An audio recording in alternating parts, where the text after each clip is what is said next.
বাংলাদেশের চলচ্চিত্র ও ছোট পর্দায় এমন কিছু তারকা জুটি রয়েছে যাদের দীর্ঘ দাম্পত্য জীবন ভক্তদের প্রশংসায় ছিল, কিন্তু সে সময়ের ব্যবধানে সে সম্পর্ক আর টিকেনি। পরিণতি ঘটেছে বিচ্ছেদে। তাদের মধ্যে কেউ কেউ পরে আবার ঘর বেঁধেছেন, করছেন সুখের সংসার।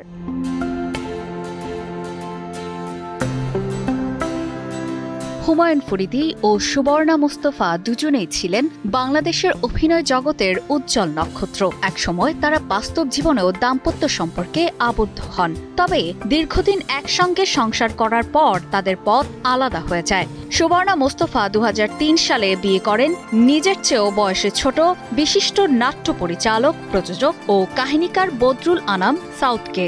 তারা এখনও একসাথে সংসার করছেন। 2012 সালে আমাদের ছেড়ে চলে যান হুমায়ুন ফরিদী।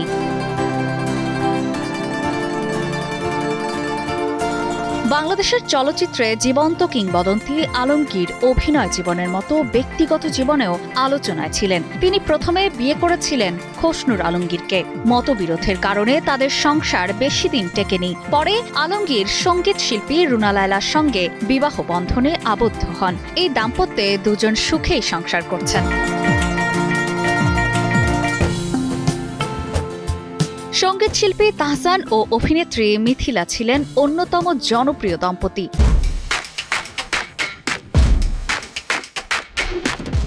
তাদের দাম্পত্য ও একসাথে গান, নাটক ভক্তদের মাঝে দারুণ সাড়া ফেলেছিল।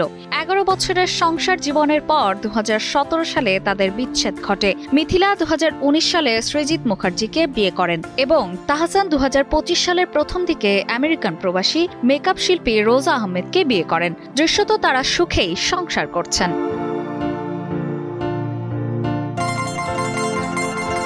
ঢালিউডের সুপারস্টার শাকিব খান ও নায়িকা অপু বিশ্বাসের সম্পর্ক বহুদিন আড়ালে ছিল। পরে জানা যায় তারা বিবাহ বন্ধনে আবদ্ধ হয়েছিলেন এবং তাদের একটি সন্তানও রয়েছে। গোপন সম্পর্ক সামনে আসার পর একদিন তা ভেঙেও যায়। পরে শাকিব বিয়ে করেন চিত্রনায়িকা বুবলিকে। তাদের এখনো বিচ্ছেদ ঘটেনি। অপু আর বিয়ে করেননি।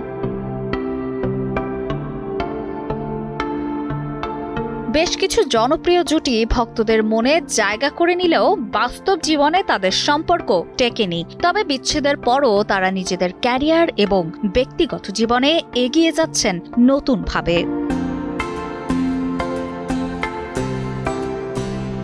অপর্ণা বর্ষা, কালের কণ্ঠ।